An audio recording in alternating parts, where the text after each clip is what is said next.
nós estamos em uma série de mensagens com o tema Bendita Esperança. E nós temos sido muito abençoados por essas verdades, pelo menos eu tenho sido, mas eu creio que mais pessoas, até por aquilo que alguns falam a nós, né, ao término das reuniões, durante a semana. E essas mensagens, elas falam, melhor dizendo, a respeito da esperança cristã, e mais do que isso, do que até nós colocamos ali no banner, a esperança no plano eterno de Deus. Nós estamos falando sobre o plano, sobre aquilo que Deus está desenvolvendo, e ao olharmos para esse plano e para essa ação de Deus, nós somos cativados por esperança, nós somos tomados por esperança. E por isso que nós temos feito aqui, desenvolvido aqui mensagens com uma boa carga de ensino, amém? De fato, estudos bíblicos com a palavra exposta. Isso às vezes é meio incomum para muitas pessoas que frequentam a igreja evangélica, porque a igreja se tornou um lugar de muita experiência. E essa não é o objetivo da reunião dos santos, uma experiência. Não que não haja nela experiências, e as experiências são maravilhosas, amém ou não? Mas o foco da reunião dos santos é Deus ser adorado, Deus ser louvado, o evangelho ser pregado e o nosso coração ser alinhado à palavra por meio do entendimento da palavra. Amém ou não? Quando você olha algumas reuniões de culto no Antigo Testamento, na igreja primitiva, você percebe, por exemplo, tem um que eu gosto muito, que é logo antes de Paulo sair da igreja de Éfeso, ele ia embora, ele não ia voltar mais, e ele decide fazer um culto e pregar para o pessoal. E aí ele fica pregando e ele vai até meia-noite, tá ligado? Vai até meia-noite, aí o jovenzinho, estava meio enfraquecido na fé, pegou no sono, caiu da janela e morreu. Quem lembra desse dia? E aí Paulo desce lá, ressuscita o cara, volta, sabe o que ele faz? Termina o culto. Não, ele continua pregando. E ele prega até mais umas horas. Por quê? Porque muito do que nós precisamos, irmão, é de entendimento bíblico. Amém? É entendimento. Quando eu olho para essa série, eu olho para esse tempo, a Bendita Esperança, eu creio que o que nós precisamos é entender a realidade do plano de Deus. Porque nós somos tomados de esperança quando nós entendemos. Irmão, escute isso com muita atenção. O que sustenta a tua vida de fé é o que você entende a respeito de quem Deus é. Entendimento move você. Entendimento sustenta você. Você só vive e usufrui e experimenta daquilo que você entende.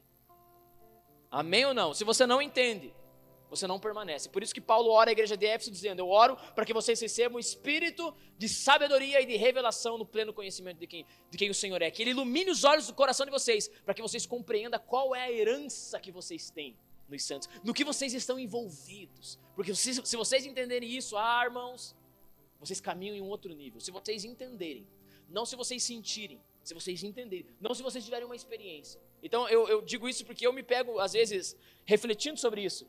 Porque quando a gente traz uma palavra com uma carga de mais ensino, eu vejo que muitas pessoas não são acostumadas com isso. E tipo, mas eu pensei que esse é um negócio... Não, nós precisamos entender a palavra. Olhar para ela, expor ela e entender. Às vezes a gente também caminha numa ativação, que também faz parte, amém ou não?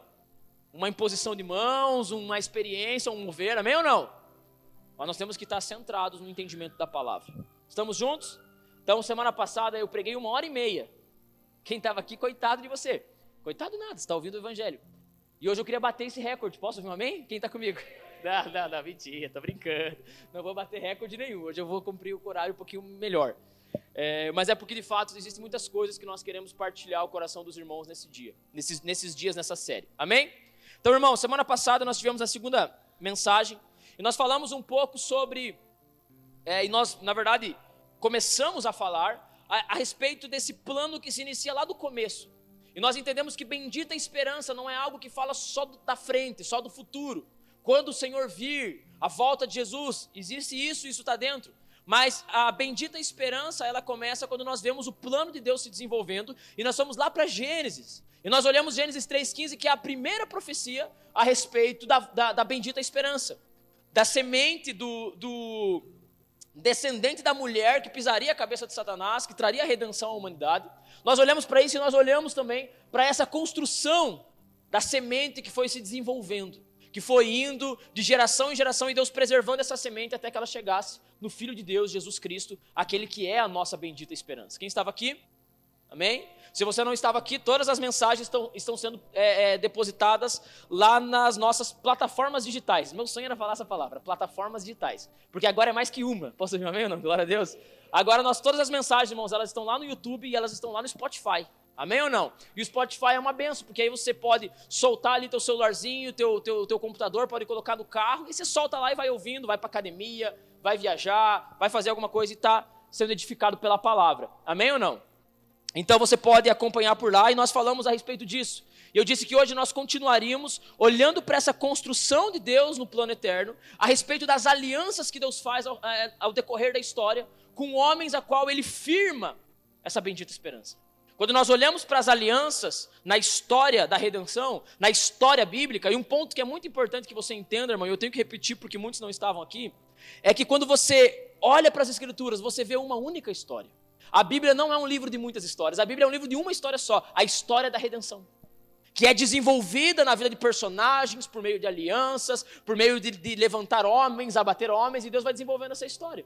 Então nós olhamos para essa construção dessa semente, e hoje nós vamos começar a olhar para as alianças que Deus vai firmando na história com alguns homens, para que essa bendita esperança venha a ser manifestada. Quando nós olhamos para as alianças no Antigo Testamento, a nossa bendita esperança vai sendo fundamentada na história bíblica. Nós vamos crescendo em esperança porque nós vemos um Deus que está construído um plano que Ele não perde o controle. Tudo está exatamente como deve estar. Amém ou não? Estamos juntos até aqui? Então hoje, como eu disse semana passada, nós falaremos da aliança de Deus com Noé, e nós falaremos da aliança com Deus com Abraão, e nós não falaremos da aliança com Deus com Davi, porque não vai dar tempo, a não ser que eu batesse o meu recorde da semana passada. Eu não vou fazer isso, então nós teremos que ir até 10 horas da noite, nós não vamos fazer. E até porque eu sei que nós vamos aumentando muito a informação, e aí às vezes você não lembra de nada, porque é um monte de personagem. Então eu optei por hoje nós falarmos da aliança com Noé, a aliança com Abraão, e semana que vem nós falamos da aliança com Davi, e mais uma se der tempo, e eu espero que dê, vou tentar me organizar para que dê. Então hoje nós falaremos dessas duas alianças, e até porque, irmão, falar das alianças, cada aliança dessa, ela merecia um estudo de pelo menos umas 3 aulas. Porque nós estamos falando dos pontos altos da história bíblica. Noé, Abraão são os pontos altos da história bíblica. Davi, então eu falei que nós íamos falar de Davi, e se eu fosse, e claro que aqui eu vou ser bem objetivo, eu vou ser bem quase superficial. Só que se eu fosse mais superficial, eu estaria pecando contra Abraão e contra Davi, irmão. Porque eles são talvez os 2 personagens mais importantes da história bíblica depois de Jesus Cristo. Então assim, não teria como aqui ó, Davi, não sei o que lá, não sei o que lá. Então a gente precisa respeitar aquilo que Deus fez na vida deles, amém ou não? E falar com mais calma e falar com um pouquinho mais de profundidade. Amém? Você está animado? Você está feliz? Então, irmãos, hoje nós começaremos falando sobre a aliança que Deus fez com Noé. E a aliança que Deus faz com Noé, ela é um dos grandes tipos. O que é um tipo, Davi? Tipo é algumas manifestações que Deus constrói na história, que trazem uma tipologia daquilo que viria. É como se fosse um exemplo, é como se fosse uma metáfora, é como se fosse um protótipo. Amém? E Noé talvez seja um dos maiores no que diz respeito à bendita esperança. Amém ou não? Então eu queria convidar você que você abrisse sua Bíblia, no livro de Gênesis, capítulo 6.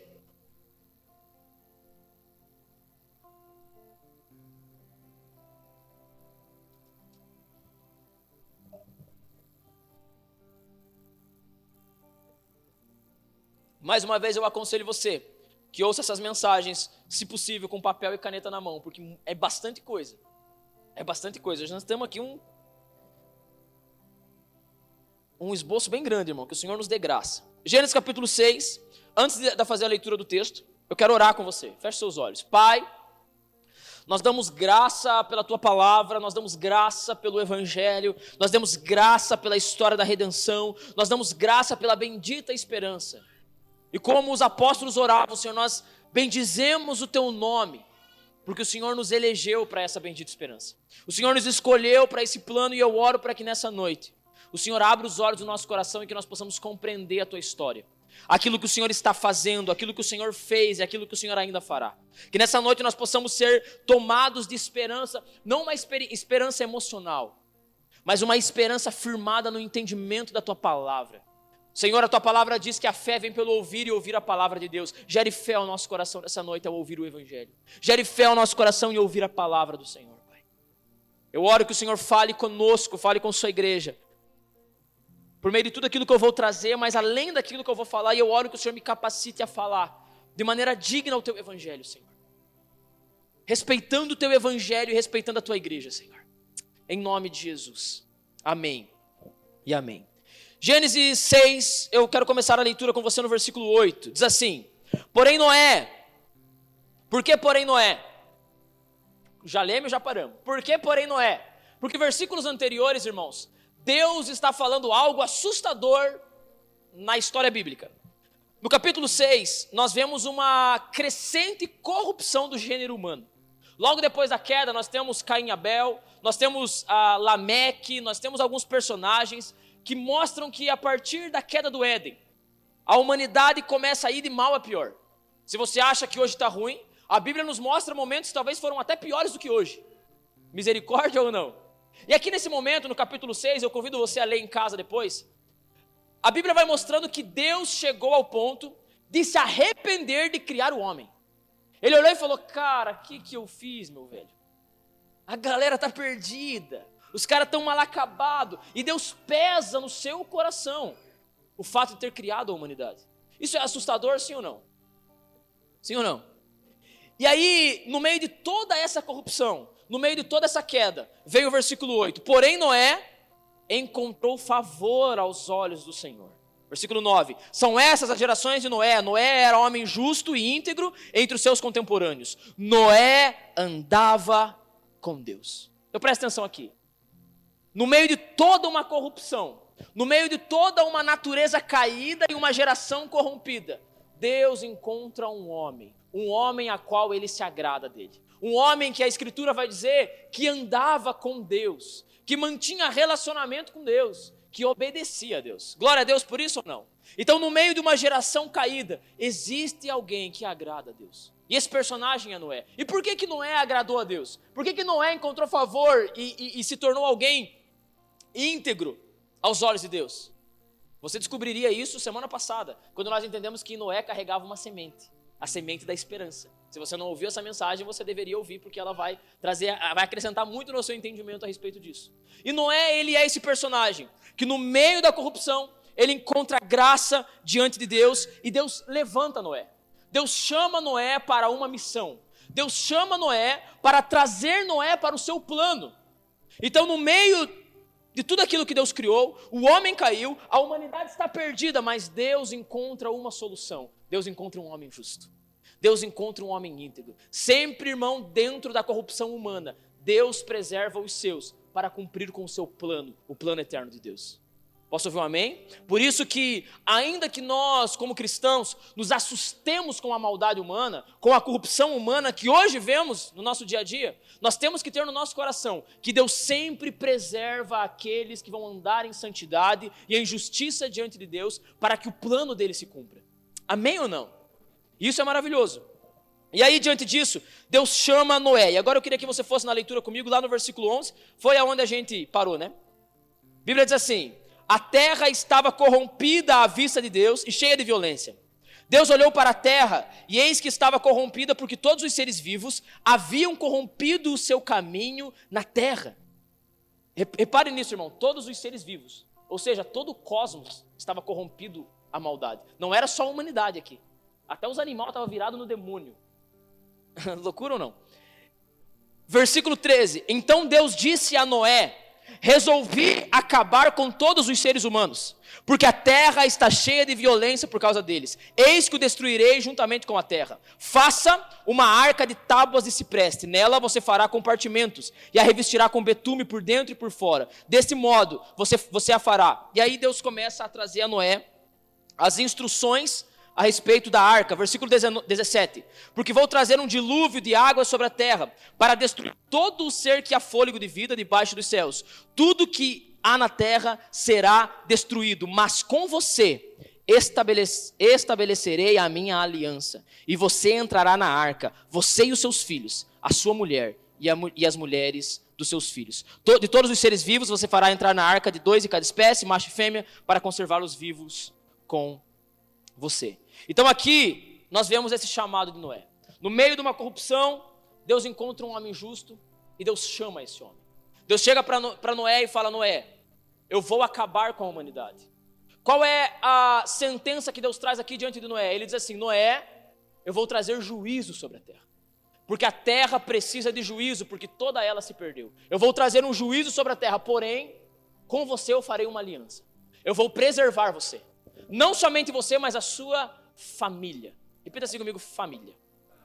Aqui eu preciso já levantar com você a primeira lição, talvez no final eu vou trazendo mais aplicações, mas a primeira lição a respeito da bendita esperança. Sempre que nós olharmos para os desdobramentos do plano de Deus, os desdobramentos da bendita esperança, como por exemplo uma aliança que Deus está fazendo com o homem, nós vamos tomar uma lição ou algumas lições, nós vamos reparar algumas coisas. E aqui está uma delas.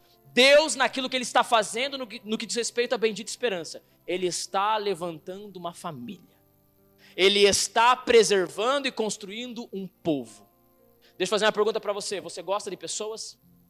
Você é apegado a pessoas? Você se preocupa com pessoas? Se você não for, irmão, você vai ter dificuldade com a bendita esperança. Porque ela trata de um povo. Você gosta de comunhão? Você gosta de estar com pessoas, de estar com irmãos, de comungar com eles? Caso não, existe um problema no seu coração em relação a Deus. Porque o que Deus está fazendo é preservar e levantar uma família como Ele faz com Noé. Noé, toda a história de Noé é uma grande metáfora, ainda que ela foi uma história real. Mas ela é um exemplo claro de Deus, eu vou falar disso daqui a pouco. E aí Noé agora, ele tem a missão de construir uma arca. Por quê? Porque Deus vai derramar juízo. Porém, escute isso, toda vez que Deus derrama juízo, Ele também derrama salvação. Toda vez que Deus manifesta juízo, Ele também manifesta misericórdia. No meio do juízo divino, o que Deus traz? Esperança, salvação, por meio de um homem justo que prepara um lugar para preservar uma família. Estamos juntos até aqui? Esse é o chamado de Noé. E Noé, ele obedece a Deus diante disso. Noé, a partir do momento que ele ouve o que nós lemos aqui no texto, ele começa a construir essa arca, porque Deus promete que derramaria um dilúvio e destruiria toda a terra. E Noé começa a construir essa arca. No momento que Noé termina essa arca, a Bíblia fala que ele coloca a sua família para dentro. A Bíblia fala que ele coloca alguns animais para dentro, né, numa divisão de espécies, como Deus ordena. E aí a Bíblia fala que Deus fecha a porta da arca e começa a chover. Abre-se as comportas do céu. Abre-se o céu e começa a chover fortemente sobre a terra, a ponto de encher de água toda a terra. E esse é o juízo de Deus. Deus derrama um dilúvio sobre a terra e destrói toda a humanidade. A Bíblia vai dizer que o dilúvio ele cobriu mais ou menos 7 metros acima do maior monte que há sobre a terra. Ou seja, toda a terra foi coberta por água. E apenas uma família foi preservada. Apenas uma pessoa, ou um tipo de pessoa foi preservado. Noé e sua família. No momento que Deus traz juízo. Mas dentro desse juízo ele estabelece uma aliança em preservar a raça humana por meio da vida de Noé. Preservando uma família e preservando também o cosmos. Quando nós falamos da aliança com Noé, vamos ver Deus preservando a humanidade, mas não somente a humanidade, também o cosmos. Porque a aliança de Noé, daqui a pouco nós vamos ler, acredito eu. Sério que eu não anotei o versículo aqui? Não anotei. Eita Deus, já acho ele aqui no zóio. Quando Deus firma aliança, Ele firma aliança com Noé, mas também com toda a criação. Então essa é a história de Noé. Aqui nós já entendemos a história e nós vamos caminhando para algumas aplicações. Deus derrama juízo sobre a terra. E por meio de Noé, Ele preserva a raça humana, Ele preserva uma família e Ele preserva todo o cosmos. Eu quero encontrar com você aqui a aliança que Deus faz com Noé. Capítulo 9, vamos juntos. Tá anotado aqui. Eu que não li mesmo, eu que não vi direito. Olha, aí vamos lá, deixa eu só terminar a história aqui para não ficar pela metade.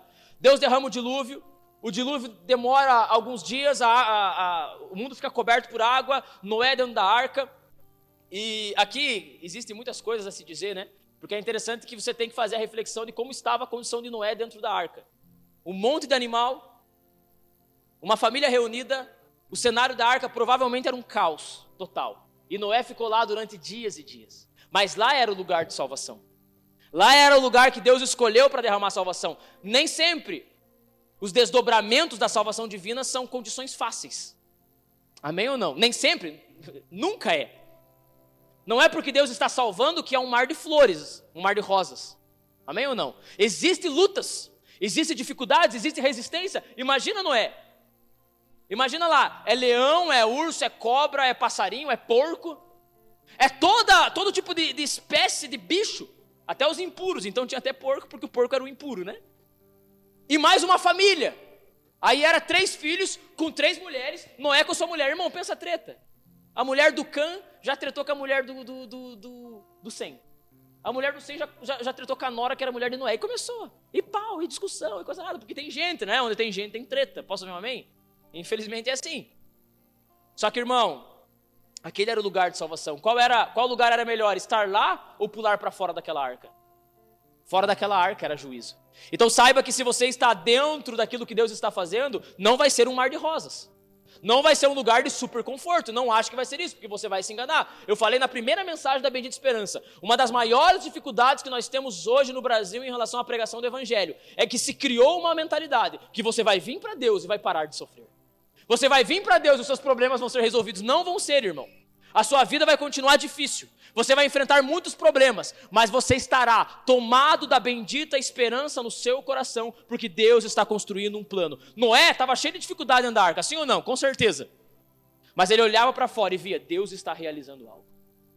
Deus está construindo algo. E nós já vamos olhar um pouquinho mais sobre o que Deus estava fazendo.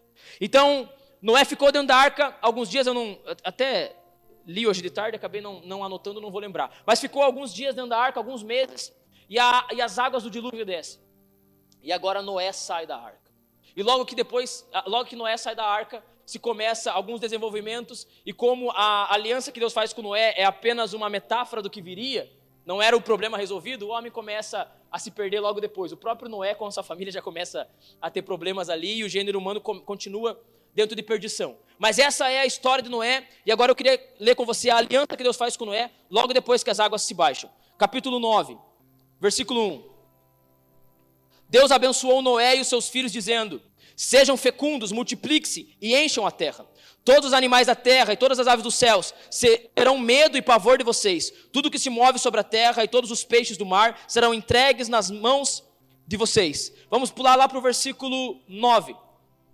Eis que estabeleço a minha aliança com vocês, e com a descendência de vocês, e com todos os seres vivos que estão com vocês, tanto as aves, os animais domésticos, os animais selvagens, que saíram da arca, como todos os animais da terra. Estabeleço a minha aliança com vocês, nunca mais os seres vivos serão destruídos pelas águas de um dilúvio. Nunca mais haverá dilúvio para destruir a terra. Deus disse: esse é o sinal da minha aliança, que faço entre mim e vocês, e entre todos os seres vivos que estão com vocês, para todas as futuras gerações. Porém o meu arco nas nuvens, e ele será por sinal da aliança entre mim e a terra. Quando eu trouxer nuvens sobre a terra, e nelas aparecer o arco, então me lembrarei da minha aliança firmada entre mim e vocês, e todos os seres vivos de todas as espécies. E as águas não mais se tornarão em dilúvio para destruir todos os seres vivos. O arco estará nas nuvens, e eu verei e me lembrarei da aliança eterna entre Deus e todos os seres vivos, e de todas as espécies que há sobre a terra.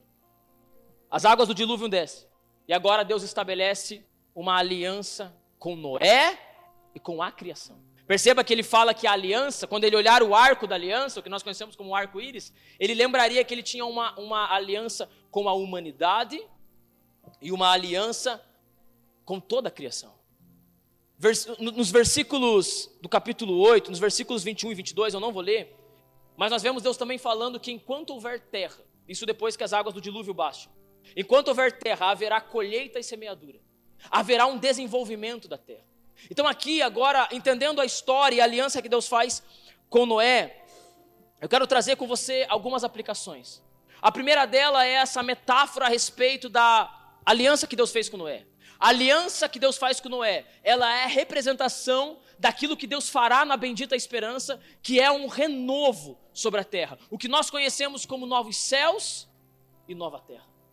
Noé é tomado por um dilúvio. Noé entra na arca. O dilúvio vem, Noé sai da arca. E quando Noé sai da arca, o que Noé encontra?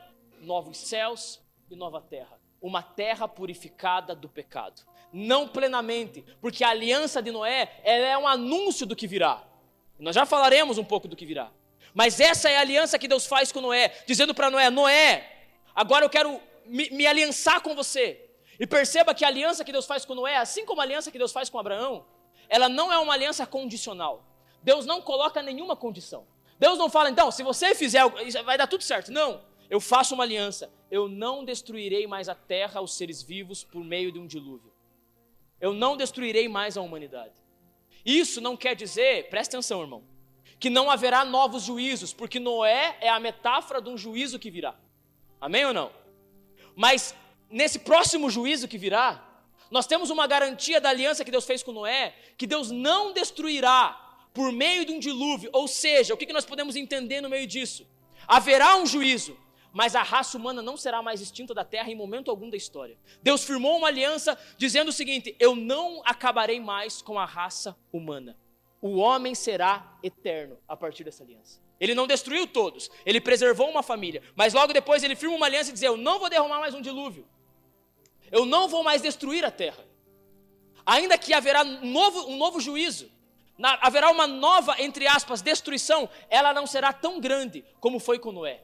Deus não destruirá todo o gênero humano. E isso é uma esperança para nós. Que quer dizer que Deus tem um plano, aonde haverá um povo, como ele escolheu a família de Noé, ele está construindo uma família para preservar essa família por toda a eternidade. E não destruir ela. E ele também faz uma aliança com a criação, dizendo: eu não destruirei mais a criação. Eu não vou mandar mais um dilúvio que acabe com a criação. Isso nos traz duas coisas: que o homem é eterno e que a terra será eterna diante de Deus. Por isso que ele fala: enquanto houver terra. Mas é porque a terra não acabará. A terra é eterna. A terra durará para sempre, mas não como nós a conhecemos. Mas dentro da metáfora de Noé nós aprendemos, e com outros textos que nós vamos olhar mais para frente, nós nos encontraremos com novos céus e nova terra.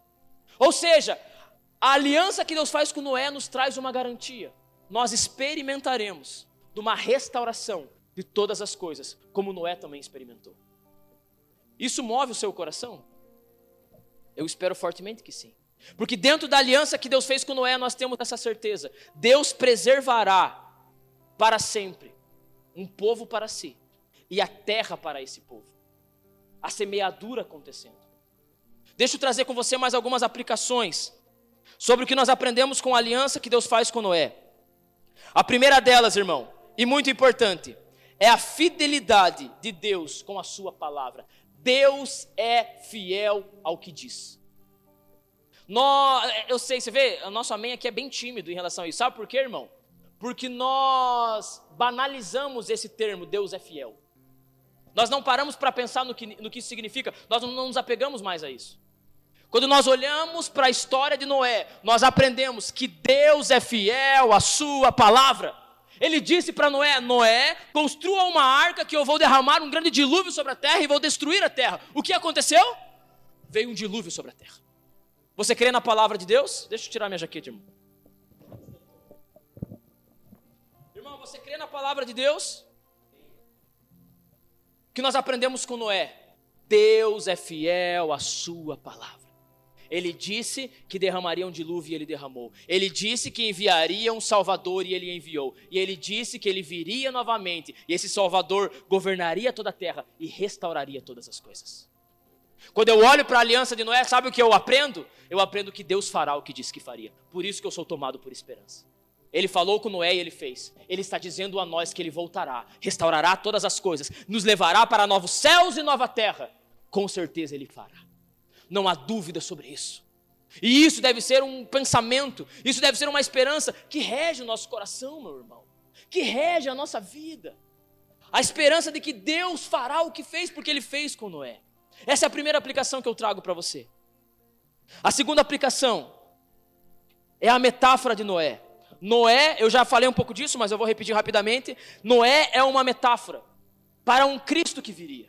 Noé, ele é aquele que prepara um lugar de salvação diante do juízo divino. E quando nós olhamos o plano eterno, nós vemos lá na frente Deus preparando um lugar para um juízo que virá. Deus preparando um lugar e um povo para um juízo que virá. Noé é a representação de Jesus Cristo, que está construindo um povo para um juízo que virá. Que povo é esse? Que povo é esse? Que timidez. A church, a igreja de Jesus Cristo. Por isso, irmão, eu preciso pontuar isso para você. Se você estiver longe da igreja, se prepare, que um dilúvio está vindo. Não fique fora da arca, irmão. Não fuja da arca, não esteja longe da arca. Davi, mas eu estou vindo do culto. Não é suficiente, meu queridão. Eu preciso dizer para você, não é suficiente. Estar na arca é viver como Noé e os seus filhos viveram na arca. No meio da loucura. No meio do fedor dos animais. Não tem uns irmãos que fedem? Não desse jeito. Fede na sua conduta, tem, né? Você olha e fala, mas esse irmão é uma tranqueira. Tem irmão que é uma tranqueira. Mas nós estamos aqui para servir uns aos outros. E esse é o lugar da salvação. Essa é a metáfora de Noé. Quando nós olhamos para a aliança que Deus faz com Noé, nós percebemos que Deus fará de novo aquilo que fez. Eu já vou ler um texto com você muito importante. É que meu tempo aqui é muito curto, meu Deus do céu. Como eu disse, eu repito. Terceira aplicação que eu trago com você aqui. Noé é a promessa de novos céus e nova terra. Quando Deus traz um dilúvio sobre a terra, destruindo a terra e Noé saindo da arca, Deus está anunciando, Deus está manifestando que haverá novamente um novo dilúvio, um novo juízo e uma nova restauração. Só que essa será plena e eterna. Essa será para sempre.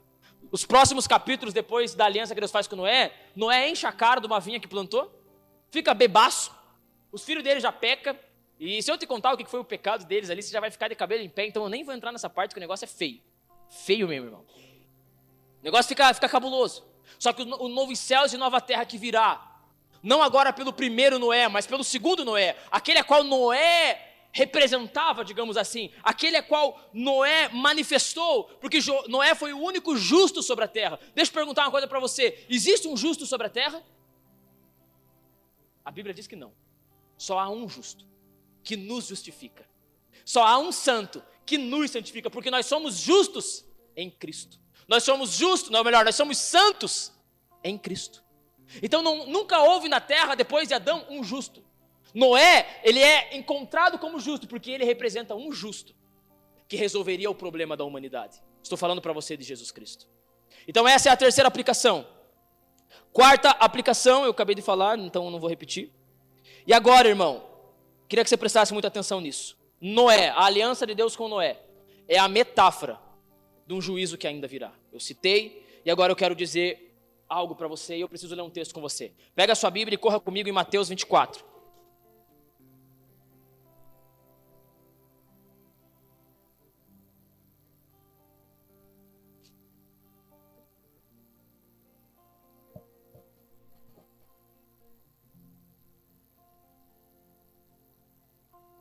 Você percebe, meu irmão, a beleza dessa parada aqui? Você percebe, irmão, que uma história há milhares de anos atrás, ela é a representação perfeita daquilo que nós estamos aguardando na bendita esperança? Você consegue perceber a perfeição? E esse é um dos pontos que eu queria tratar com os irmãos aqui nessa série. A perfeição do plano de Deus. Deus não está brincando com a história, irmão. Deus não perde o controle, Ele está construindo uma história perfeita. E a história de Noé é uma representação clara daquilo que ainda virá. Amém ou não? E que isso empolgue você. Eu vou pegar muito no teu pé por isso.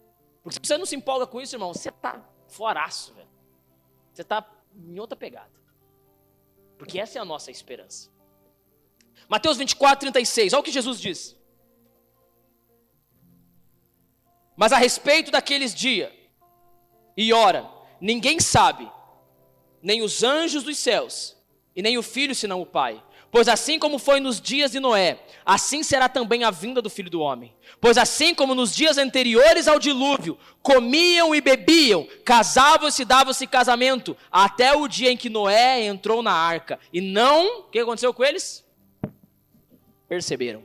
Até que veio o dilúvio e os levou a todos. Assim será também a vinda do Filho do Homem. Então 2 estarão no campo, um será levado e o outro será deixado. 2 mulheres estarão trabalhando no moinho, uma será levada e a outra será deixada. Portanto, vigiem, porque vocês não sabem em que dia virá o Senhor de vocês. Aqui, irmão, nós estamos agora em um outro lado da história. Olhamos para a aliança de Noé, e agora nós estamos vendo Jesus falar sobre a bendita esperança.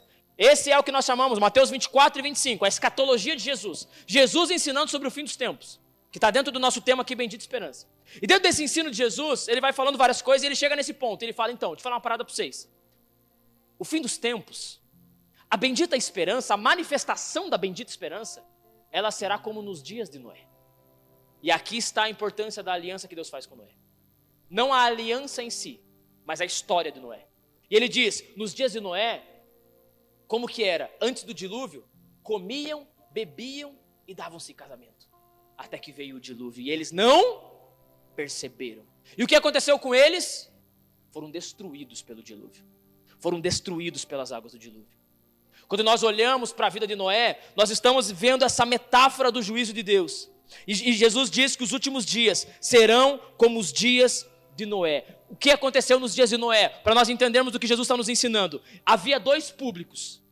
Um público alinhado com o que Deus estava fazendo. Um público alinhado com a bendita esperança. E um público alinhado com a sua vida. E o dilúvio veio. E aquele que estava alinhado com o que Deus estava fazendo, foi preservado das águas do dilúvio. E aqueles que estavam preocupados com a sua vida, foram destruídos pelas águas do dilúvio.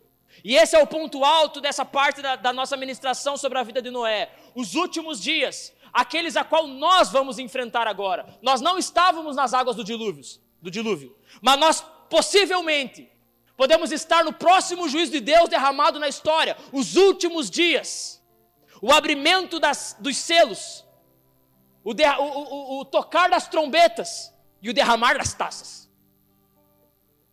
E esses dias serão como os dias de Noé. Haverá pessoas alinhadas e construindo, repita assim comigo, construindo o que Deus está fazendo.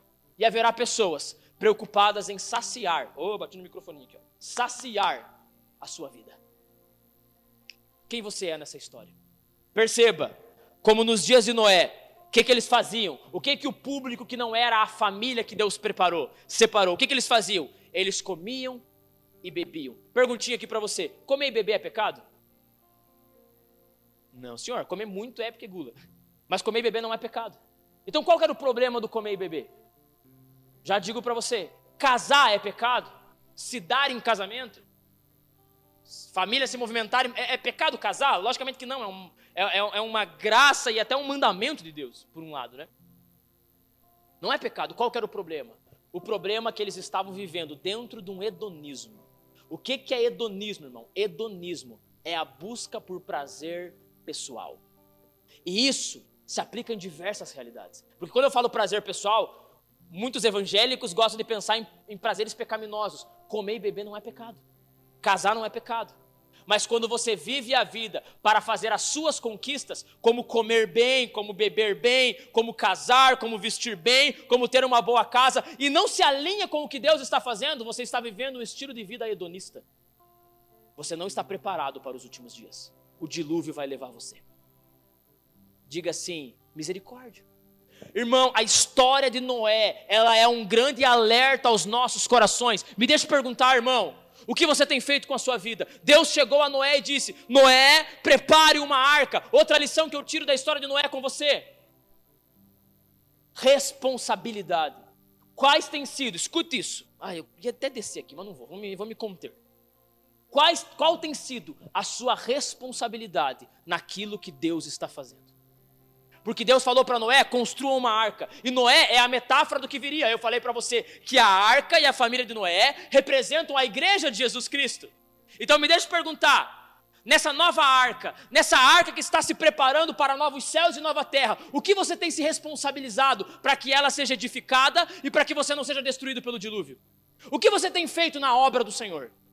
O que você tem feito para o Senhor? Qual é a tua responsabilidade, irmão? Ou você está só comendo e bebendo? Não pense comendo e bebendo num sentido de festa e farra. Ou você está só vivendo a sua vida. Ou você está só fazendo as suas coisas. Eu falei ontem, e eu vou repetir hoje, nós vivemos igreja na dinâmica do clube social. O que é um clube social? Se você paga a mensalidade de um clube social, você faz parte dele, mas ele não pode estragar a sua agenda. O clube social não estraga a agenda de ninguém. Não, eu não posso ir no clube nesse dia porque eu tenho meus compromissos. Igreja não é um clube. Igreja é os seus compromissos. Porque igreja é a arca que Deus está construindo para novos céus e nova terra. Diga amém. E eu vou perguntar de novo, o que você tem feito na construção dessa arca? Qual tem sido as suas responsabilidades? Você é responsável? Você é responsável por aquilo que Deus pede a você? Por aquilo que Deus deu a você? Quais são os seus dons? Quais são as suas capacidades? Você está envolvido? fazer uma pergunta para você aplicar bem essa mensagem. Se você sair dessa igreja, essa igreja sente falta de você? Os serviços dessa igreja sentem falta de você? Felipe saiu, pá, que buraco que ficou. É disso que eu estou falando.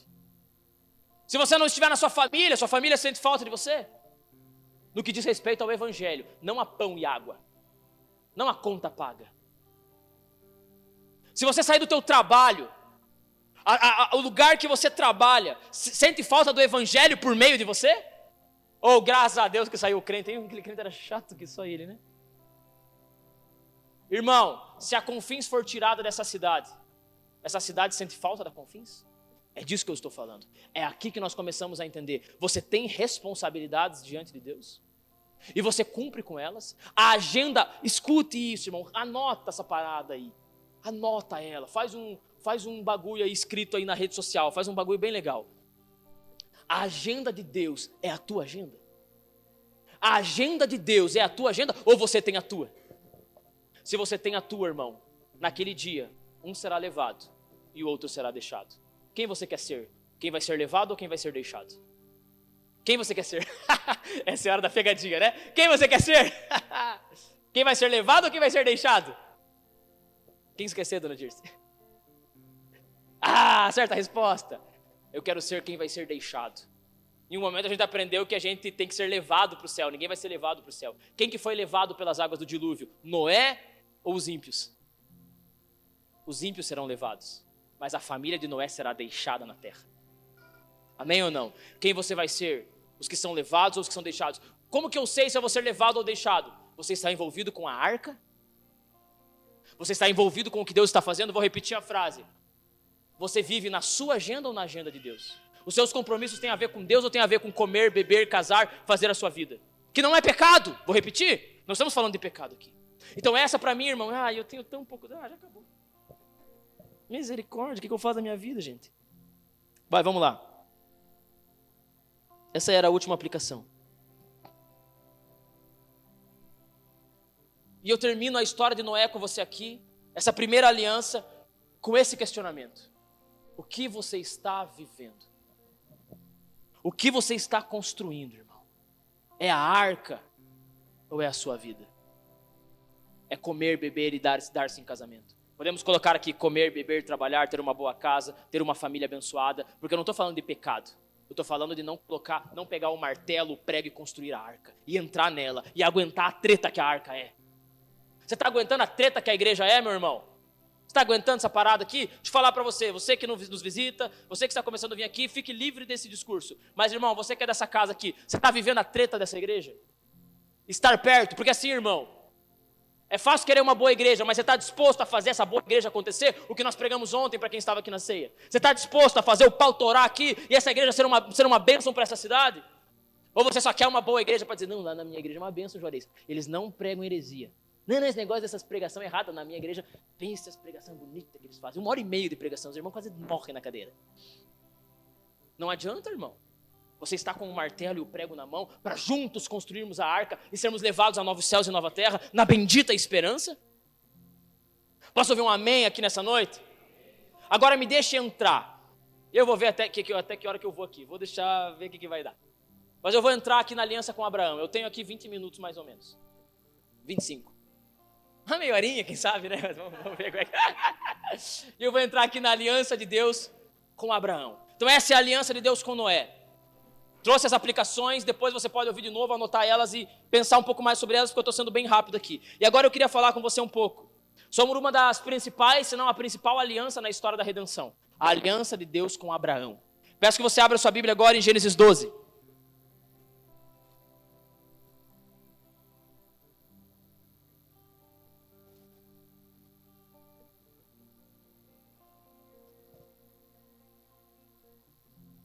Gênesis capítulo 12.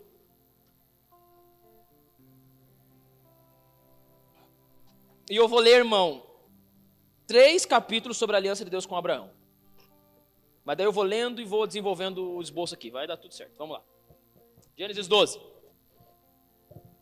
O Senhor disse a Abrão: sai da tua terra, da sua parentela e da casa de seu pai, e vá para a terra que lhe mostrarei. Farei de você uma grande nação e o abençoarei e engrandecerei o seu nome. Seja uma bênção. Abençoarei aqueles que o abençoarem e amaldiçoarei aqueles que o amaldiçoar. Em você serão benditas todas as famílias da terra. Ih, lasqueira.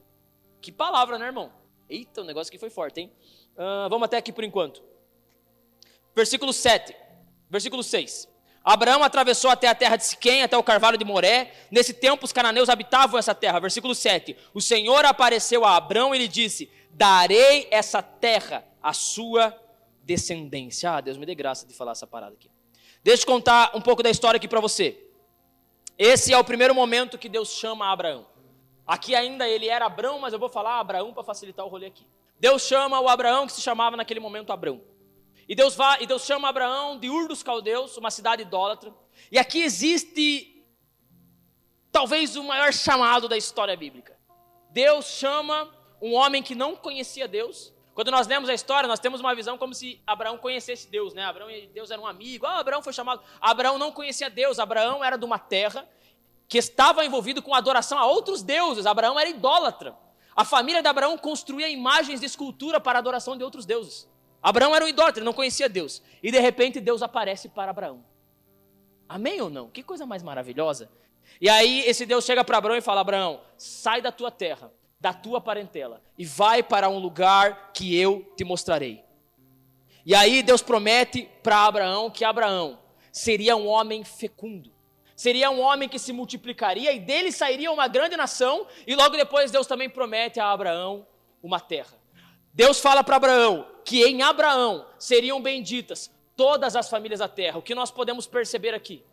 Deus diz para Abraão que aquilo que Deus faria, presta atenção, irmão, na vida de Abraão, tocaria toda a terra. O favor de Deus se espalharia sobre toda a terra por meio daquilo que Deus faria em Abraão. Então aqui começa o chamado. E aqui Deus começa a desenvolver aquilo que ele começa a falar com Abraão. Deixa eu levantar alguns pontos com você aqui. O chamado de Abraão é para uma terra. Anote isso, pense sobre isso. O chamado de Abraão é para uma terra. Então para que Deus chama Abraão? Para ir para uma terra, para possuir um lugar. Amém ou não? Segundo ponto, a promessa para Abraão é uma grande descendência. É uma família muito grande. É algo que tocará toda a terra. Amém ou não? Então uma terra e uma descendência. Essa é a promessa que Deus faz a Abraão. E o último ponto, a promessa tem efeitos globais. Todos os povos em todos os lugares poderão experimentar do favor de Deus por meio daquilo que ele fará por meio de Abraão. Amém ou não? Estamos juntos? Então vamos ler outro texto. Gênesis 15.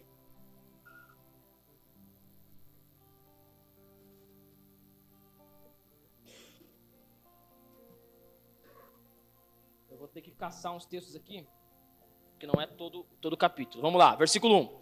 Depois desses acontecimentos, a palavra do Senhor veio a Abrão numa visão, dizendo: não tenha medo, Abrão, eu sou o seu escudo e lhe darei uma grande recompensa. Abraão respondeu: o Senhor Deus, que me darás se continuo sem filhos e o herdeiro da minha casa é o Damasceno Eliezer? Olha aqui para mim. Deus chama Abraão e promete a Abraão uma terra e uma descendência. Porém, Abraão era velho. Ele já não tinha mais capacidade de ser fecundo, por conta da idade avançada. E um outro ponto, a mulher de Abraão, Sara, ou Sarai, ela era estéril. Então aqui está o grande dilema. Deus chama Abraão, promete uma terra e promete uma descendência, mas Abraão era estéril e a mulher dele já também não tinha mais capacidade de frutificar. E aí a história vai desenrolando e chega nesse momento que Deus fala para Abraão, Abraão fala para Deus: Deus, o negócio não está certo, porque eu vou ter uma descendência legal, uma terra, cara, tudo que eu tenho vai ficar pro funcionário da casa, porque eu não tenho filhos, e pelo jeito eu não vou ter, que não tem mais como acontecer. E aí e aqui mais uma vez, Deus firma a sua aliança com Abraão. Deixa eu pular aqui, versículo 4. Eis que a palavra do Senhor veio a ele dizendo: esse não será o seu herdeiro, pelo contrário, aquele que será gerado por você, esse será o seu herdeiro. Versículo 5. O Senhor o levou para fora e disse: olhe para os céus e conte as estrelas, se puder contá-las. E disse-lhes: assim será a sua posteridade. Versículo 6. Abraão creu no Senhor e isso lhe foi atribuído para justiça. Irmão, esse versículo 6 aqui, ele é de uma insanidade. que eu acho que eu vou tentar falar para você aqui. Versículo 18. Naquele mesmo dia, aí que existe um ato que Deus faz com Abraão, ele é muito significativo, mas não dá tempo da gente falar. Versículo 18. Naquele mesmo dia, o Senhor fez aliança com Abraão, dizendo: a sua descendência dê essa terra, desde o rio do Egito até o grande rio Eufrates, a terra dos queneus, dos quenezeus, dos cadmoeus, dos heteus, dos ferezeus, dos refaíns, dos amorreus, dos cananeus, dos girezeus e dos jebuseus. Então aqui, irmão, por uma segunda vez, mais uma vez, e aqui Deus usa uma outra linguagem. Ele faz um chamado para Abraão em Gênesis 12, e em Gênesis 15 ele firma uma aliança.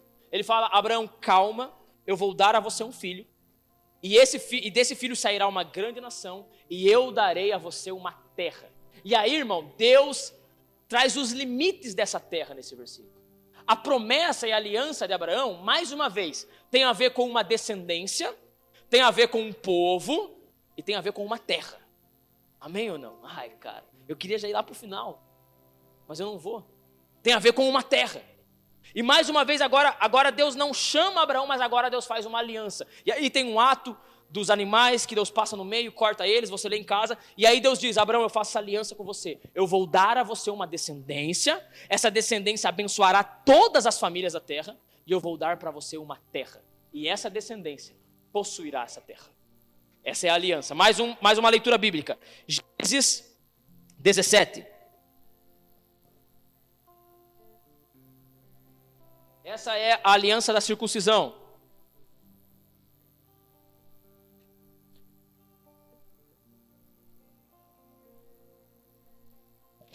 Versículo 1. Quando Abraão atingiu a idade de 99 anos, o Senhor apareceu a ele e disse: eu sou Deus Todo-Poderoso, ande na minha presença e seja perfeito. Farei uma aliança entre mim e você e darei a você uma descendência muito numerosa. Abraão se prostrou com o rosto em terra, e Deus lhe falou: quanto a mim, esta é a minha aliança com você. Você será pai de muitas nações. O seu nome não será mais Abrão, e sim Abraão, porque eu constituí pai de muitas nações. Farei com que você seja extraordinariamente fecundo. De você farei surgir nações, e reis procederão de você. Estabelecerei uma aliança entre mim e você, e a sua descendência no discurso de suas gerações. Aliança, pega essa palavra, irmão. Aliança perpétua, para ser o seu Deus e o Deus da sua descendência. Darei a você e a sua descendência a terra onde você agora é estrangeiro, toda a terra de Canaã, como propriedade perpétua, e serei o Deus deles. Eita Deus, vamos lá. Mais uma vez agora, Deus firma a aliança que ele fez com Abraão. Eu estou repetindo os textos, mas é que eu preciso mostrar para você, irmão, senão não vai fazer sentido. E eu não quero que você ouça eu falar uma coisa. Eu quero que você entenda comigo a palavra de Deus. Amém ou não? Então, tenha calma. Vamos comigo. E aqui, irmão, nós vemos Deus firmando mais uma vez essa aliança, e mais uma vez ele diz: você será fecundo, Abraão. Você será pai de uma grande nação, e eu vou dar essa terra para você. Só que aqui eu quis ler esse texto com você, que Deus usa duas palavras. Ele diz que essa aliança é uma aliança perpétua. O que é uma aliança perpétua, meu irmão? É uma aliança que dura para sempre. Deus diz para Abraão: essa aliança jamais será desfeita. E aí ele diz: e eu vou dar essa terra para a sua descendência. A sua descendência vai possuir essa terra, e vocês morarão nessa terra de maneira perpétua. Vocês nunca sairão dela a partir do momento que vocês possuírem. E aí, irmão, essa é a aliança que Deus faz com Abraão. Ao decorrer da história, essa aliança ela começa a se cumprir. Porque Abraão até aqui não tinha um filho, e no capítulo anterior, Deus promete um filho, e a história vai acontecendo, e Deus tem um filho. E Abraão tem um filho. O filho Isaac. Isaac tem um filho, Jacó, e aqui começa a se cumprir a aliança que Deus fez com Abraão. Abraão começa a gerar, Abraão começa a frutificar, e Abraão está peregrinando sobre uma terra, mas ele não possui essa terra. Então aqui, irmão, eu queria começar a explicar para você agora o que é a aliança que Deus fez com Abraão, e o que ela é significativa para nós no que diz respeito à bendita esperança, aquilo que nós estamos tratando aqui no plano eterno de Deus. Quando nós falamos de aliança, quando nós falamos de profecia, nós sempre tratamos essas realidades com um sentido ambíguo. Presta atenção nisso. Toda profecia bíblica, ou pelo menos a maioria delas, elas têm um cumprimento e elas têm uma realidade ambígua, ou seja, elas se cumprem em duas esferas diferentes, trazendo a mesma coisa, mas apontando para lugares diferentes. O que eu quero dizer, eu vou explicar para você. Deus chega para Abraão e promete para Abraão duas coisas, eu vou repetir, uma descendência e uma terra. E isso se cumpriu, porque Abraão tem um filho, o filho de Abraão tem um filho, e o neto de Abraão, Jacó, é pai de uma nação, uma grande nação. E não só Jacó é pai de uma grande nação, como outro filho de Abraão, que não deveria ter entrado na história, mas aconteceu, também se torna uma grande nação. Ou seja, a promessa que Deus faz a Abraão se cumpre, porque Abraão gera filhos, e esses filhos frutificam, e frutificam muito. Então a profecia, ela tem um cumprimento. Abraão teve filhos, mesmo a mulher dele sendo estéril e ele sendo velho, Deus é poderoso para dar filhos a Abraão. Amém ou não? A profecia se cumpre, porém, a profecia também tem um outro cumprimento. E é aqui que a parada começa a ficar boa. Porque a profecia, ela é ambígua. Ela se cumpre na biologia de Abraão, mas ela também se cumpre naquilo que Deus está construindo de uma maneira mais alta por meio de Abraão. E quando nós falamos da descendência de Abraão, nós estamos falando da linhagem de Israel. O cumprimento da profecia na biologia de Abraão. Abraão tem um filho, Isaac tem um filho, Jacó, e Jacó é pai de Israel. Jacó se torna Israel e agora a nação de Israel nasce por meio de Jacó. E começa todo o desenrolar da história da nação judaica, do povo de Deus, que vai para a Babilônia, que volta da Babilônia, que vai para a Síria, e é uma loucura. Então se cumpre, porém essa profecia tem um outro cumprimento. Quando Deus prometeu um descendente para Abraão, Ele não está falando simplesmente da biologia de Abraão também, porque esse descendente que eu vou falar para você agora, está dentro da biologia de Abraão. Mas a descendência que vem da promessa e da aliança que Deus faz com Abraão é maior do que a biologia de Abraão. Porque a descendência de Abraão se cumpriu em Isaac, em Jacó, nas tribos de Israel, mas o principal dela não era todos esses integrantes, mas um integrante específico. Deixa eu mostrar um texto bíblico que explica isso para você com muita clareza. Gálatas capítulo 3, versículo 16.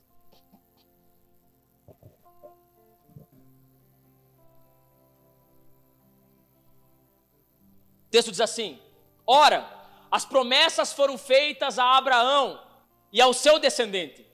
Não diz e aos descendentes. Quem está falando aqui, irmão? O bonitão do Paulo. E Paulo fala algo aqui bem questionável, porque a profecia fala assim de descendentes.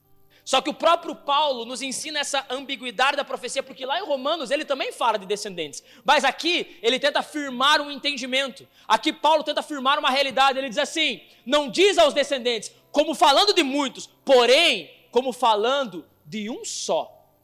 E ao seu descendente, ele está falando aqui de Abraão, que é Cristo. Quando Deus faz uma aliança com Abraão e promete a Abraão uma descendência, essa descendência, no cumprimento ambíguo da profecia, não tinha por objetivo apenas uma nação, a nação de Israel, mas de Abraão nasce aquele que é o Cristo. Cristo é da descendência de Abraão, ou seja, a bendita esperança na promessa de Abraão foi uma grande nação que nasceu de Abraão. Porém, de Abraão nasce o descendente principal. De Abraão nasce o Cristo. E a partir do Cristo agora é que se cumpre a multidão de filhos que Abraão teria. Porque lá em Romanos capítulo 4, eu não vou ler esse texto para você, eu estou tentando aqui ser bem objetivo no entendimento. Mas lá em Romanos 4, Paulo diz que todo aquele que crê, como Abraão creu, faz parte da filiação de Abraão. Porque Abraão gerou um povo, não simplesmente a etnia israelita, mas ele gerou a filiação de todos aqueles que creem naquilo que Abraão creu. Lembra que eu li uma hora para você ali, ou com você, que Abraão creu, e isso lhe foi imputado por justiça? Deixa eu tentar explicar para você o que isso significa. Isso fala da justificação pela fé. Sabe o que é justificação pela fé? É aquilo que nós alcançamos quando nos convertemos. Quando nós nos convertemos, nós nos tornamos justos diante de Deus. Ou seja, você é uma pessoa justa. Porque quando Deus olha para você, Ele vê em você justificação. Por causa de quem? Por causa de Cristo. E quando a Bíblia fala que Abraão foi justificado pela fé, não é porque ele creu que ele ia ter um filho mesmo sendo velho. É porque ele creu em Cristo. Nossa, cara, eu acho isso tão maravilhoso. E vocês me olham com uma cara assim, nossa, que legal. Cara, ele creu em Jesus Cristo, irmão. Abraão, no diálogo com Deus, ele olhou e falou: eu creio nesse descendente, e eu creio que esse descendente é a bendita esperança. Abraão se converteu antes de Jesus nascer. Abraão aceitou Jesus antes de Jesus nascer, porque ele creu. Ele não creu, quer dizer que eu vou ser pai, então que coisa legal. Eu creio nesse descendente que você está falando que vai sair de mim. Eu creio nele, a minha fé está nele. A minha fé não está simplesmente na promessa de uma descendência de uma terra, está numa pessoa, no descendente que veio de Abraão. A aliança que Deus fez com Abraão se cumpriu quando Cristo nasceu. E agora todo aquele que crê na mesma coisa que Abraão creu, no que Abraão creu? Em Cristo. Agora faz parte de uma família. Que família é essa? É a arca de Noé, que vai experimentar novos céus e nova terra. E essa é a bendita esperança na aliança que Deus faz com Abraão. Abraão é o pai de Israel, e de Israel veio o Messias, e de Israel veio o Salvador. Mas agora lembra que a promessa foi feita em que todas as famílias da terra seriam benditas em Abraão? Lembra disso? Deixa eu perguntar para você, antes de Jesus, teria como todas as famílias da terra serem abençoadas por Abraão? Logicamente que não. Mas Cristo é aquele que espalhou a bênção que estava em Abraão em todas as nações da terra. Só que eu quero fazer agora outra pergunta para você. Hoje, que Cristo já veio, morreu por nós, ressuscitou, e a obra da redenção já está acontecendo em nosso coração. Hoje, todas as famílias da terra são abençoadas por causa da promessa que Deus fez a Abraão? Sim ou não? Todas? Mas isso um dia vai acontecer? E aqui entra um ponto. E agora nós vamos entrando nesse cumprimento da aliança de Deus com Abraão. Deus prometeu um descendente. Ele cumpriu em Cristo. Mas existe uma bênção de que todas as famílias da terra serão abençoadas em Abraão. E isso acontecerá em um momento da história. Deixa eu olhar aqui para eu não me perder. Porque dentro dessa ambiguidade, e vai dar tempo de eu concluir aqui, irmão, vai dar boa. Dentro dessa ambiguidade, de que Deus prometeu um descendente, veio uma descendência genética de Abraão, que nasceu um Cristo, mas agora Cristo, a partir da obra da redenção, constrói uma família que não é genética, mas é por meio da fé, de todos aqueles que creem na promessa a Abraão. E também existe uma outra ambiguidade na outra promessa que Deus faz a Abraão. Deus promete para Abraão uma descendência, ok, falamos sobre isso, presta atenção. E Deus promete para Abraão uma terra. E essa terra também caminha nessa ambiguidade. E aqui, irmão, isso é muito maravilhoso, porque quando Deus promete uma terra para Abraão, quando nós vamos olhando o decorrer da história, Abraão não encontra essa terra. Abraão não possui essa terra. Porém, a descendência de Abraão alcança parte dessa terra. E é interessante quando nós olhamos para a aliança que Deus faz com Abraão, essa terra, como falei há pouco, ela é exatamente delineada por Deus. A terra vai ser do rio Eufrates até o rio ao norte do Egito. Deus desenha certinho, vai ser nesse lugar que a terra que eu vou dar para você vai ser essa. Irmão, essa profecia, ela é uma profecia literal. E talvez você não saiba, eu preciso dizer isso para você. Nunca na história do mundo, Israel, os descendentes de Abraão, conquistaram essa terra. Nunca Israel povoou a terra que Deus prometeu por meio de Abraão. Aí eu pergunto para você, Deus é mentiroso? Deus é infiel? Mas ele prometeu, irmão, qual que é a solução que nós podemos encontrar nesse rolê? Deus não prometeu para Abraão que ia dar uma terra? Eu estou dizendo para você um fato histórico. Israel nunca povoou esse espaço de terra que Deus prometeu a Abraão. Nunca conseguiu, ele povoou parte, ele se expandiu em alguns lugares, mas toda essa terra nunca foi povoada. E eu pergunto para você, Deus mente? Deus é infiel? Então só pode ter uma explicação. Isso ainda vai acontecer. Essa promessa da terra que Deus se aliançou com Abraão, ela ainda será cumprida por meio de Cristo Jesus. Então deixa eu dizer uma coisa para você, irmão. Essa porção de terra nunca foi conquistada por Israel na história. E essa porção de terra é um dos principais dramas da geopolítica mundial. Você está ligado sobre isso, né? Sabe o Oriente Médio? Onde o pessoal gosta de se bombardear? Você está ligado, né? Por que normalmente se bombardeiam tanto lá? Você sabe por quê? Sabe por que por que existe tanto ataque a Israel e por que Israel ataca tanta gente naquela região? Você sabe por quê? Por causa da terra. Os palestinos dizem que a terra não é de Israel. Qual terra? A terra que Deus falou para Abraão. Então, tipo assim, deu ruim para os palestinos, né, irmão? Coitado deles, Deus ama eles também. Nós não somos inimigos dos palestinos, só porque nós cremos na promessa de Deus, amém ou não? Só que tem uma questão. A terra tem um dono. O filho de Abraão. A descendência de Abraão. E todo esse drama que existe no Oriente Médio é uma briga pelaquela terra. Porque falam que Israel povoou aquilo que não era dela. Só que existe uma promessa de que Israel habitará nessa terra. A profecia se cumprirá, literalmente. Uma posse de terra literal. Se isso não aconteceu, isso ainda irá acontecer. E isso é literal, eu queria que você gravasse isso. De fato, o que Deus prometeu a Abraão vai se cumprir. E aqui eu queria mostrar para você algo. Vamos ler alguns textos, eu acho que nós vamos ler no telão porque nós vamos ganhar tempo. Para ler, abra para mim lá em Isaías 14, versículo 1. Vou repetir para que a gente consiga ter entendimento aqui hoje. O que Deus prometeu para Abraão irá se cumprir. Israel possuirá uma terra. E quando nós olhamos para as escrituras, me escute com atenção, já vou partir para o final aqui. Quando nós olhamos para as escrituras, nós vemos algumas outras profecias, que precisam também se cumprir. Não leia o texto lá, olhe para mim bonitinho aqui, que daí nós caminhamos junto. Que ainda precisam se cumprir. Da mesma maneira que Deus prometeu a Abraão uma terra. Deus fala algumas coisas na história que tem a ver com aquele lugar, com aquela terra do Oriente Médio. E lá diz que Deus governará em um momento da história, a partir daquela terra.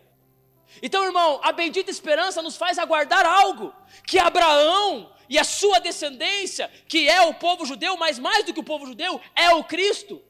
Tome aquela terra por herança, porque Deus prometeu. A bendita esperança nos faz aguardar isso, mas não somente isso, mas também aguardar que haja um governo a partir daquele lugar. Deixa eu ler uns textos com você aqui para ver se a gente consegue entender juntos.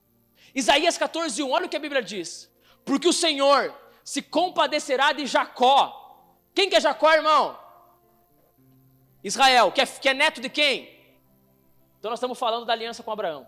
E voltará a escolher quem? Israel, que é o mesmo Jacó. Estabelecendo-os na sua própria terra. Qual terra? Qual terra, irmão? A que Deus prometeu a Abraão. Então quer dizer que Deus vai estabelecer Israel naquela terra. Que terra? Na terra que é deles. Qual terra que é deles? A que Deus prometeu a Abraão. Estamos juntos? A eles se juntarão os estrangeiros. Eita glória, aqui ficou bom, irmão. Porque eu não sou judeu. Só que eu quero estar nessa parada aqui. Só que essa descendência, a aliança com Abraão, não toca só a etnia judaica, mas toca todo aquele que crê na mesma coisa que o pai Abraão creu, porque ele é o pai da fé. E agora eu sou filho de Abraão porque eu creio naquilo que ele creu, no Cristo prometido a Abraão. Amém ou não? Então quer dizer que os estrangeiros, quem são eles? Eu e você. Filhos de Abraão por meio da fé, os estrangeiros. E estes farão parte da casa de Jacó. Versículo 2. Os povos os pegarão e os levarão aos lugares deles. E a casa de Israel terá esses povos por servos e servas. Isso aqui eu explico outro dia, porque senão você vai se assustar. Na terra do Senhor, os israelitas terão como prisioneiros que os tinham aprisionados e dominarão os seus opressores. Não se assuste, porque não tem a ver com os estrangeiros que fazem parte da casa de Jacó. Aqui é a questão do triunfo da promessa que Deus deu a Abraão. Não tem como eu explicar isso agora, vai ficar muito difícil. Deixa isso para o mês de discipulado. Versículo 3. Povo de Israel, num dia em que Deus vier a dar-lhe descanso do sofrimento das angústias e da dura servidão que lhe foi imposta. Então, irmão, perceba o que essa profecia diz. Que em um momento Israel habitará numa terra, e não somente ela, mas povos estrangeiros. Qual terra? A terra que Deus prometeu a Abraão. Deixa eu ler mais um texto com você. Esse aqui é parecido com o que eu li esses dias, mas é outro, e é maravilhoso. Miqueias 4.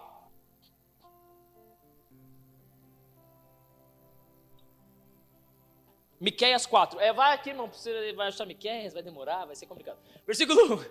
Nos últimos dias, o monte do templo do Senhor será estabelecido no alto dos montes. Irmão, grave uma coisa aqui. Monte do templo do Senhor. Isso aqui é muito importante.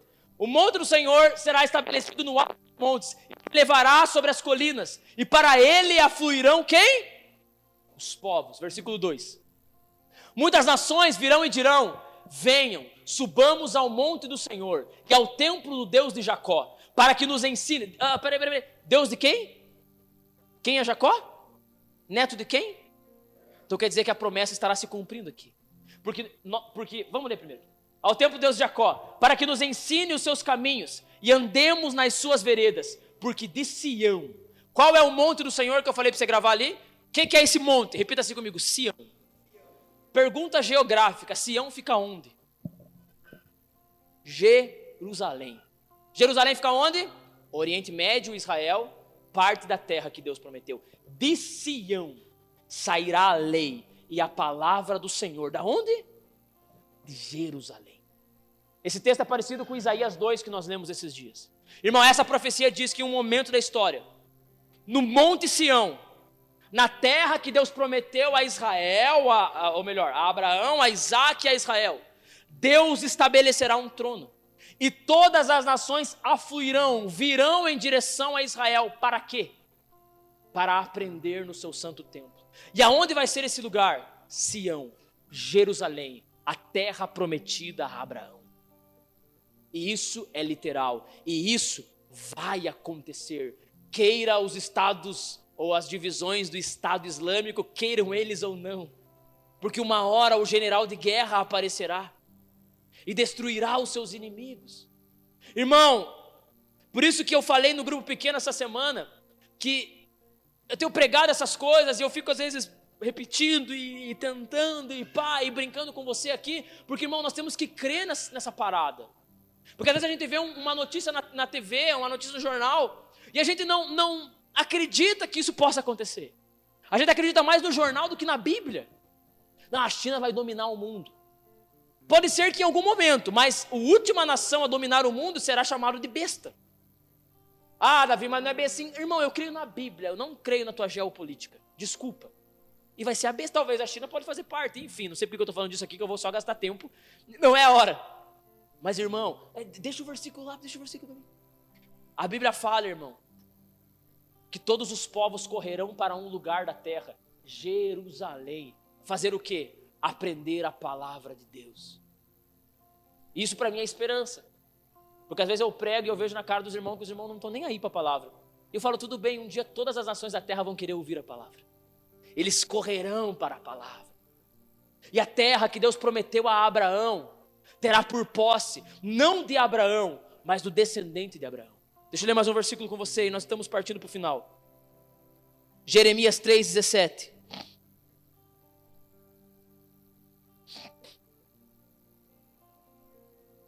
Muitas nações virão e dirão. Quantas nações? Muitas. Ah, meu Deus do céu, era lá mesmo? Era lá? O que aconteceu? Eu falei que era os... O que eu falei? 17? Ih, mas aquele estava legal lá, cara. Qual que era aquele? Hã? Nossa, foi mal, vamos lá, 17. Naquele tempo chamarão Jerusalém. Chamarão quem?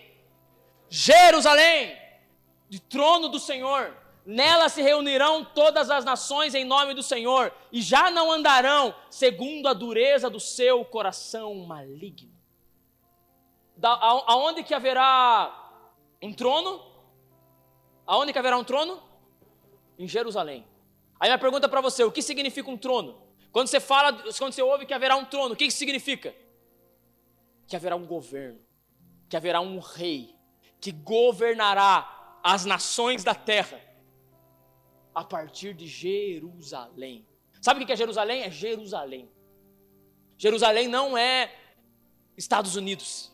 Jerusalém é Jerusalém. E aonde é Jerusalém? É a terra que Deus prometeu a Abraão. Irmão, o que Deus prometeu a Abraão ainda não se cumpriu. E por isso que a aliança de Abraão é tão importante para nós. É tão importante para esse desenvolvimento da bendita esperança, porque nela nós olhamos que ainda há um descendente de Abraão que vai possuir a terra que Deus prometeu a Abraão, aquele que é descendente de Abraão, aquele que vem da linhagem de Abraão, e esse será um rei assentado num trono e governará todas as nações da terra. Você crê nisso, meu irmão? Isso alegra o teu coração?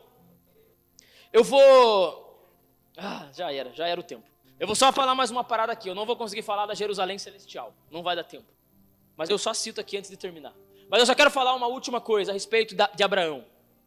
E aí eu termino com isso aqui, em 4 minutos eu falo. Nós entendemos da aliança, nós olhamos para o cumprimento da aliança, mas deixa eu falar uma outra coisa para você. Não, irmão, eu não vou falar isso aqui. Não vai dar tempo. Não vai dar tempo. vou falar outra coisa, desculpa. Eu ia falar sobre... Quem aqui conhece o momento em que Deus manda Abraão matar Isaac? Eu queria ler o texto com você, explorar ele, porque um dia Abraão acorda e Deus fala para Abraão: Abraão, acorde e mate o seu filho. E ele diz assim: o seu único filho, Isaac, que era o herdeiro da promessa, da aliança. E Abraão, o que ele faz? Ele obedece, ele vai até um lugar. Que lugar que Abraão vai? Quem lembra? Quem é bom de Bíblia aí? Monte Moriá. E ele vai até o Monte Moriá. E ali é um drama muito interessante, porque Abraão vai com alguns servos, e Abraão deixa Isaac ao pé do monte. Deixa os servos ao pé do monte e sobe o monte só ele e Isaac. E é interessante que ele fala assim: viu galera, fiquem aqui, que eu e o menino vamos subir, mas nós voltaremos. Nós vamos cultuar a Deus e nós voltaremos. Ali Abraão já tinha fé que Deus podia ressuscitar Isaac dos mortos. Mas ele estava a caminho da obediência. E Abraão sobe o Monte Moriá. Um detalhe que é importante para você, se você já ouviu a história, se você não ouviu, ela está lá em Gênesis 22. Isaac já era um adolescente, irmão. Isaac não era uma criança. Então não acho que Isaac estava aqui que nem um bobinho. Tipo, vou passear com o papai. E mal ele sabia que o papai ia matar ele. Isaac era um adolescente, ele sabia o que estava acontecendo. Tanto que eles vão subindo, e de repente, a subida do Monte Moriá. E aí Abraão está com a lenha, Abraão está com o fogo, e Isaac vê aquilo e fala: papaizito, a lenha você tem, o fogo você tem, mas cadê o cordeiro para o sacrifício? E aí Abraão olha na subida do Monte Moriá, e ele diz assim: o Senhor proverá o cordeiro para si. E eles vão subindo, e eles chegam naquele lugar. Isaac percebe que vai morrer, porque aí Abraão deita ele sobre o altar, coloca tudo, e aí na hora que ele vai matar o menino, Deus impede, aparece um cabrito, não é um cordeiro, é um cabrito, porque o cordeiro ainda havia de se revelar, não era um cordeiro, era um cabrito, e Abraão pega o cabrito, sacrifica, e sabe o que é interessante, irmão? Que no Monte Moriá, Abraão está fazendo o sacrifício de quem? Do seu filho, o seu único filho. O que Abraão está mostrando? A obra da redenção. Deus que mata o seu filho, o seu único filho. Só que o mais legal do que eu queria dizer isso para você é que enquanto Abraão vai matar Isaac, a Bíblia fala que o anjo do Senhor, e você precisa ler o texto depois, o anjo do Senhor aparece e impede Abraão de matar o Isaac. Só que esse anjo, irmão, lá em Gênesis 22, ele está com A maiúsculo. Você sabe quem que é o anjo de A maiúsculo? É Jesus. É o Cristo pré-encarnado. Ou seja, na hora da representação do Evangelho. Sabe por que a representação do Evangelho? Porque naquela hora, Deus estava colocando o coração dele em Abraão. Abraão, você precisa ser igual a mim. E eu sou disposto a matar o meu filho pela obra da redenção. Diga glória a Deus por isso. E aí o que acontece? O anjo desce. Quem? Jesus. E Jesus fala: Abraão, pode parar. Deus já viu que você teme a ele. Quem que desce no Monte Moriá? Jesus. E sabe qual que é o legal de tudo isso? Sabe qual que é a profundidade de tudo isso que eu queria que você entendesse, irmão? E eu vou encerrando aqui. O Monte Moriá é um dos nomes que um mesmo monte recebe. Sabe qual monte? O conhecido como Sião. No mesmo monte que Deus vai estabelecer o seu governo, foi o monte que ele levou Abraão para representar o Evangelho. E aí Abraão faz a declaração profética: Deus proverá o cordeiro para si. Quem é o cordeiro? Eu queria mostrar na Bíblia para você, mas eu não vou poder. Sabe quem é o cordeiro, irmão? Apocalipse capítulo 21. Diz que há uma cidade. E quando a Bíblia vai falar de Abraão, fala que Abraão perseguia essa cidade. Abraão tinha promessa de uma terra, mas Abraão não abraçou essa terra. Abraão esperava uma cidade que desceria do céu. E aí Apocalipse 21 fala dessa cidade. E nessa cidade é a nova Jerusalém que desce do céu. E vai pousar em cima de Jerusalém. Em cima da terra prometida. E sabe o que vai acontecer? A Bíblia fala que o cordeiro é a luz dessa cidade. Qual cordeiro? O cordeiro profetizado no Monte Moriá. Por que tudo isso, Davi? O que tudo isso tem a ver? Essa é a bendita esperança. Deus está realizando um plano. Deus tem o controle de todas as coisas. Você vê a perfeição da história, irmão. Um homem ia matar o seu filho na representação do Evangelho, no mesmo monte que Deus estabelecerá o seu governo para todas as nações, por toda a eternidade. E quem governará? O Cordeiro revelado, Jesus Cristo, nosso Senhor. E essa é a nossa bendita esperança. Essa é a aliança que Deus fez com Abraão. Se coloque em pé.